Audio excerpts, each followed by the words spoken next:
chicken লাভাৰসকলৰ এটি প্ৰিয় dish হৈছে তন্দুৰী চিকেন আৰু আমাৰ পৰিয়ালটো এই ক্ষেত্ৰত ব্যতিক্ৰম নহয় কিন্তু আমাৰ ঘৰৰ সকলোৱেই ৰেষ্টুৰেণ্টৰ পৰা অনা তন্দুৰী চিকেনতকৈ মই ঘৰতে প্ৰস্তুত কৰা তন্দুৰী চিকেনহে বেছিকৈ এনজয় কৰে সেয়ে আজিও ঘৰতে ইলেক্ট্ৰিক তন্দুৰত প্ৰস্তুত কৰা চিকেনৰ ৰেচিপিটো আপোনালোকৰ লগতো শ্বেয়াৰ কৰিলোঁ তাৰ বাবে প্ৰথমতে মই 6টা চিকেন লেগ পিচ উইথ থাই ল'লোঁ আৰু গোটেইকেইটা সুন্দৰকৈ চাফাকৈ ধুই ল'লোঁ লগতে গোটেইকেইটা লেগ পিছতে কেইটামান ডিপ কাট মাৰ্ক দি দিলোঁ যাতে মেৰিনেট কৰাৰ সময়ত মছলাখিনি তাৰ ফাকে ফাকে সোমাই যায় আৰু গোটেই চিকেনখিনিৰ ভিতৰত ফ্লেভাৰটো থাকি যায় ইয়াৰ পিছত চিকেনখিনি নেমু ৰস আৰু নিমখ মিলোৱা পানীত কিছু সময় ডুবাই ৰাখিলোঁ আৰু তাৰ পৰা উঠাই যিমান পাৰোঁ শুকুৱাই ল'লোঁ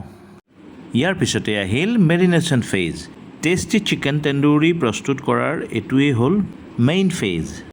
ইয়াৰ বাবে এটা বহল পাত্ৰত প্ৰথমতেই মই প্ৰায় একাপ টেঙা ডাঠ দৈ ল'লোঁ তাতে প্ৰায় 2 চামুচ আদা নহৰু পেষ্ট এচামুচ জিৰা গুড়ি এচামুচ ধনিয়া গুড়ি আধা চামুচ জ্বলা জলকীয়া গুড়ি এচামুচ কাশ্মীৰী জলকীয়া গুড়ি প্ৰায় 1.5 চামুচ তন্দুৰী মছলা এচামুচ চাট মছলা এচামুচ গৰম মছলা অকণমান কচুৰি মিঠি অকণমান ক'লা নিমখ আৰু সোৱাদ অনুসৰি নৰ্মেল নিমখ দি পেলাই গোটেইখিনি ভালকৈ ফেটিলোঁ যাতে দৈৰ কোনো ধৰণৰ গোটা ভাৱ তাত নাথাকে ইয়াৰ পিছতেই চিকেনৰ প্ৰতিটো টুকুৰাত এই মছলাখিনি ভালকৈ সানি দিলোঁ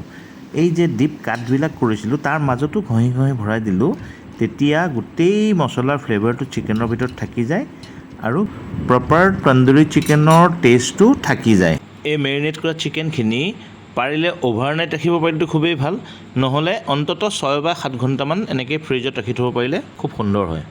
এতিয়া মই তন্দুৰটো প্ৰায় 5 মিনিটমান সময় প্ৰিহিট কৰি ল'লোঁ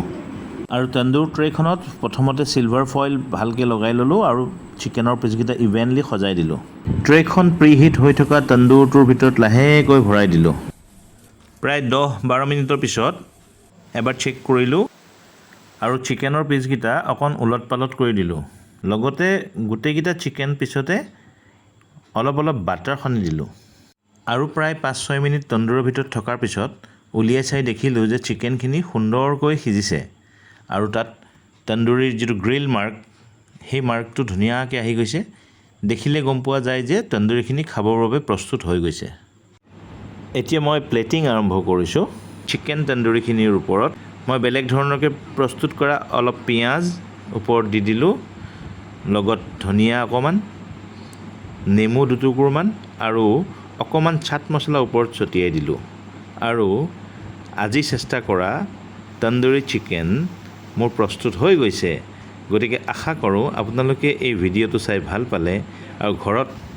আপোনালোকেও এবাৰ তন্দুৰী এনেকৈ বনাবলৈ চেষ্টা কৰিব আৰু শুনি ভাল পাব যে এইটো তন্দুৰী মই যদিও ইলেক্ট্ৰিক তন্দুৰত বনাইছোঁ কিন্তু এইটো প্ৰেছাৰ কুকাৰতো বনাব পাৰি আৰু ইয়াৰ পিছৰবাৰ মই প্ৰেছাৰ কুকাৰত এই তন্দুৰীটোৱে বনাই আপোনালোকক দেখুৱাম ধন্যবাদ